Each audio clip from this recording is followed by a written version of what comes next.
يا هلا صبايا، رجعت لكم بفيديو جديد. بفيديو اليوم رح نحكي شو صار بقصة رجعتي على سوريا. أنا لسه بدي أرجع على سوريا ولا لأ، خاصة بعد الأحداث الأخيرة. تمام، بفيديو اليوم رح نحكي عن أخبار حلوة سمعناها وفرحت قلوبنا كتير. فصبايا خليكم معي لنهاية الفيديو. الفيديو اليوم جدا جدا ممتع، خليكم معي للنهاية.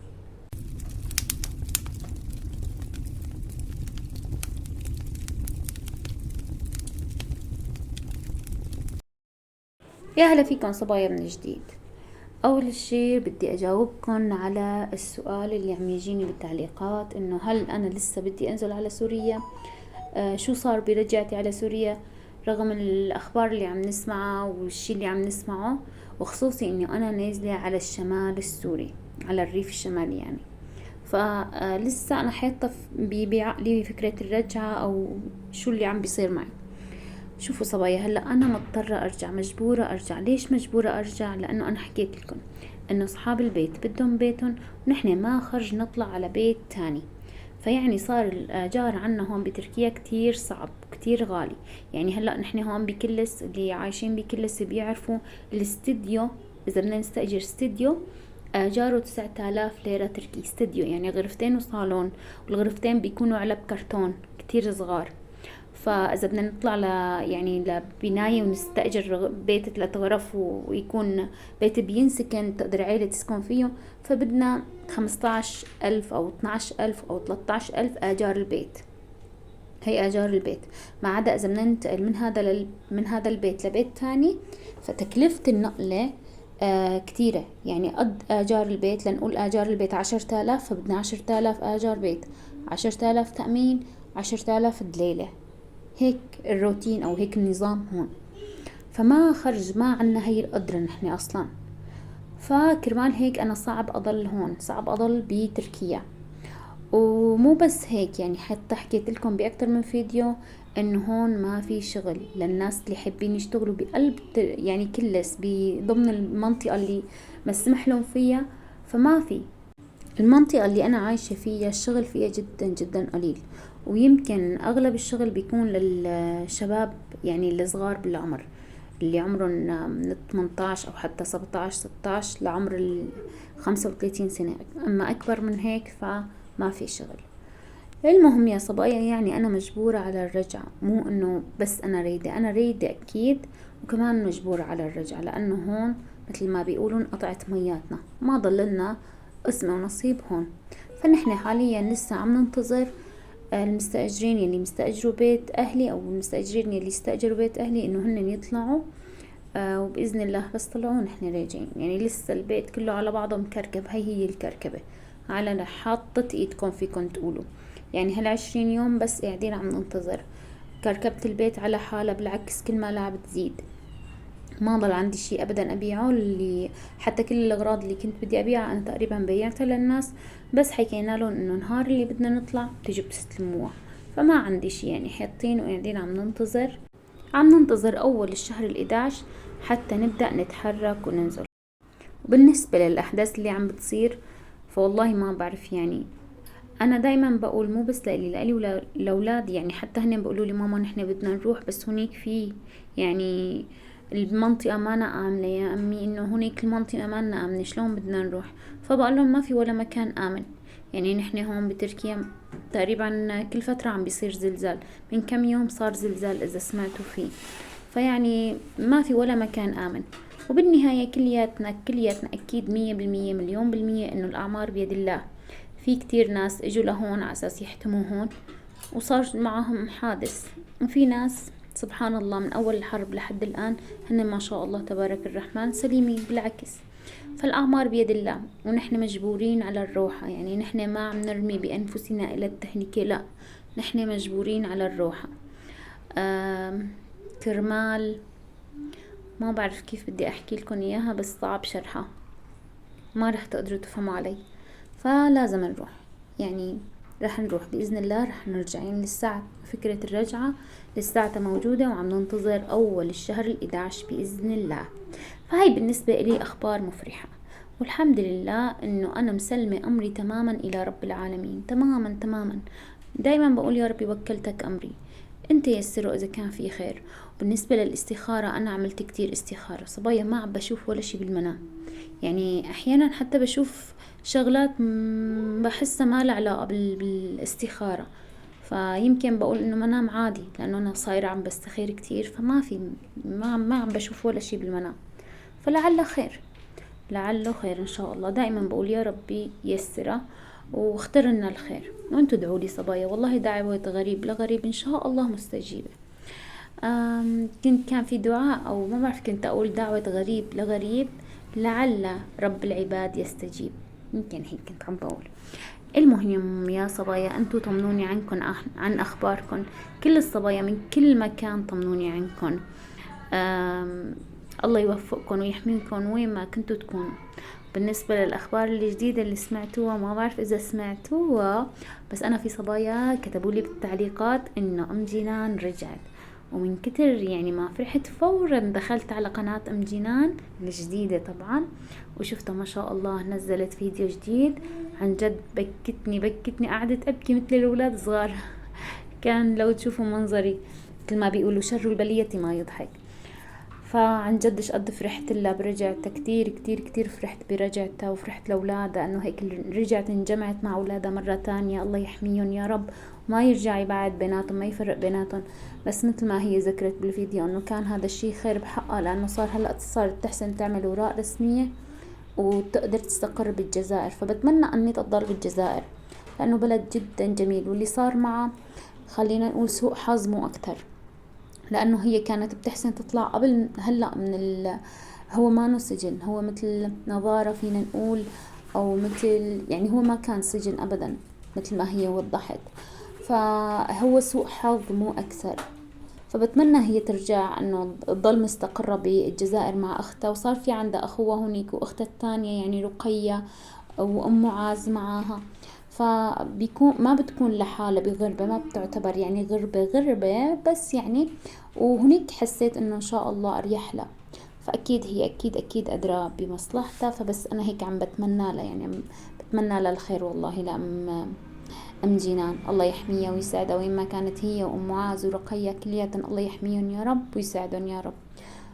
فهيك والله فرحت لهم من كل قلبي، وشفت كمية ما شاء الله الصبايا اللي فرحوا برجعتها، وكلهم هيك خبروني بالتعليقات، فالله يجزيهم الخير يا رب. هيك بس والله. رح يخلص الفيديو، ما حكيت لكم ايش عم بيصير هون صبايا كنت عمال بسوي فلافل، جبناه من جاهز بيقولوا له، يعني بنجيبه بودرة وبننقعه وبنقليه. صار جربته أكتر من مرة، يعني هذا الفلافل صار جربناه أكتر من مرة، بصراحة يعني ما عجبنا. يعني أول مرة سويناه قلنا يمكن الخطأ مننا إنه المي كتيرة، أو تاني مرة قلنا يمكن المي قليلة، ثالث مرة حاولنا ما صار يعني طيب. بس بتحسوا مو مثل الحمص اللي كنا نحن نعمله أو اللي من السوق. ففي شي أكتر شي كان إنه بتحسوا من جوا، ما بعرف كيف بدي احكي لكم، بس ما كان طيب مثل اللي كنا نعمله. بجوز الخطأ مننا، بجوز ما عرفنا العيارات المي مزبوط، فما بعرف يعني. هون انا جنبه عملت شوية طحينة بدوة بقولوا لها يمكن، بس هالمرة قلت لحالي بدي اجربها بدون لبن. كل مرة بحط لها لبن، هالمرة قلت بدي اجربها بدون لبن. بدون لبن طلعت ابدا يعني مو زبطة، مو ريكزة.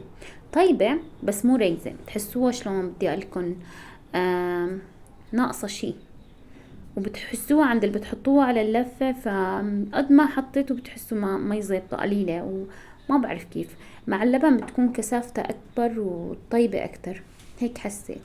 فقلنا لحالنا جربناها مع هيك بدون اللبن جربناها، وكانت لا بأس يعني. وعملت جنبها كمان سلطة. شوفوا حطيت للبدوة تقريبا كاسة ليمون، وما احس انه ريكزة، فكان العذر من اللبن. المهم صبايا، هي كانت تجربتي للفول، لا عفوا الفلافل البودرة الجاهز. فاحكولي عن تجربتكم انتو، هل جربتوا الفلافل البودرة؟ هل في له عيار بالكاسة، يعني كاسة مي او كاستين مي عيار محدد او لا؟ احكولي عن تجاربكم مع هاي الاكلة هيك الجاهزة بتكون. والله أنا يعني بصراحة ما عجبتني كتير، يعني حاولنا نعطيها أكثر من فرصة، بس كل الفرص ما زبطت معها. بجوز على فكرة تكون طريقة القلي هي غلط. هلا نحن كمرناها بالزيت، كترنا زيت، وكانت الطواي كبيرة وكل شي كان تمام، وحسيت انه حتى التبلة ما كانت كتير طرية، ولا كانت كتير قاسية. بس ما بعرف ليش انه بتحسوها من جوا شوي عجنة، او والله ما بعرف كيف بدي اوصف لكم يعني، بس ما كانت طيبة. ما كانت بالطعم اللي نحن بدنا اياه، مثل السوق او مثل اللي كنا نعملها بالبيت. يعني اللي كنا نعملها بالبيت كانت طيبة كتير، بس اكيد ما أنا مثل تبعت السوق. يعني نرجع للسوق، ما بعرف ليش، سبحان الله.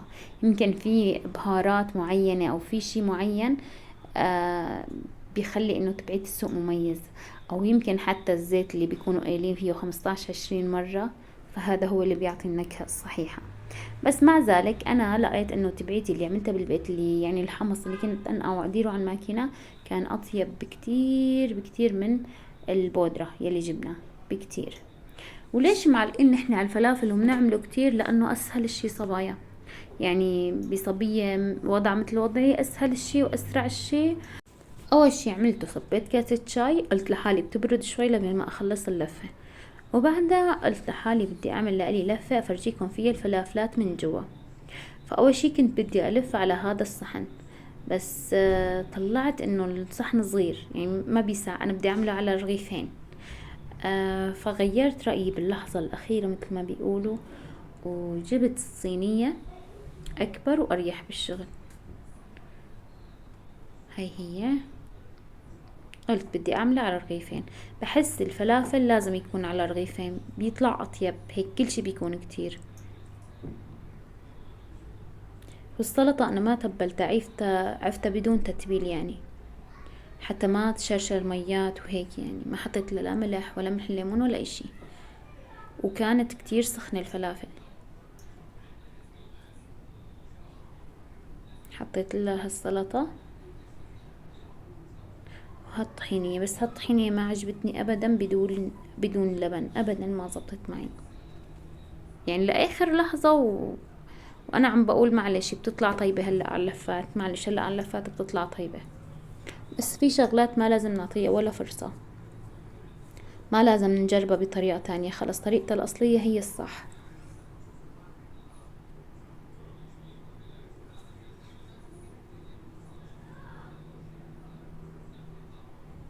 شوفوا كيف طرية، يعني كتير طرية. البدوي انتو بتقولوا له طحينة، نحن بنقول او طحينية. هي اللفة خالصة صبايا. بعد ما فطرنا فكان الجو حلو، يعني مو حلو بس انه مو هلأ الدنيا خريف، فعم بيصير الجو شويوها عبرودة. هلأ بالليل عم بيصير كتير برد، بس قصدي على الظهر شوي عم بيكون في شوي برودة، ما نشوب مثل قبل. فوالله بعد ما خلصنا فطور وصليت الظهر، فعملت هيك واخدت الولاد، اخدت بس حمودة وبرهوم، هدول الاثنين بس اخدتهم. الكبار بيضلوا بالبيت اصلا، هن ما بريدوا يطلعوا، فاخدت الصغار حمودة وبرهوم ورحنا على الحديقة. فهيك رحنا تجولنا، وشفت لكم هالحمامات ما شاء الله شقد متعودين هيك على الناس. هي اول مرة بشوف انه حمامات ما بخافوا وما ببعدوا عن الناس، فصورتن الحقن، اضل الحقن اشوفن، يعني اصور لكم اياهن. وهي حمودة كتير انبسط بالطلعة، هو وبرهم، صورته لبرهم كمان. بس خطرات هدول، شقد خطرات. لا تفكروني هيك ابعد واتركه واروح، لا، اخلي جنبه اخوه، كل ما ابعد اخلي جنبه اخوه. شوفوا روح قلبه انه هيك يشوف اخوه جنبه، ما يبعد عنه، ما بحب انه اخوه يبعد عنه ابدا. الله يحميهم يا رب. كانت روحها حلوة وهي تغيير جو. سبحان الله قالن اسمي انه اخذن واصورهم هنيك حتى تضل لهم ذكرى. كل مرة بقول لازم اطالهم اكتر واجولهم اكتر برا، واصورهم اكتر برا حتى تضل لهم ذكرى. فما عم بيصير لي، ما عم بيكون في عندي وقت وفرصة. فسبحان الله هالمرة صحلي واخدتهم طلعت لبرا. وعلى فكرة صبايا صاير هون كتير برد، يعني بالليل عم بيصير كتير برد، فوالله محمد هلأ مرشح مقرب حتى برهوم. فأنا هذا اللي كنت خايفة منه، لهيك أنا كان بدي أروح بكير، ما كان بدي أتأخر للشهر 11 حتى ما يمرضوا، بس نصيبا إنه يمرضوا. يلا الحمد لله على كل حال.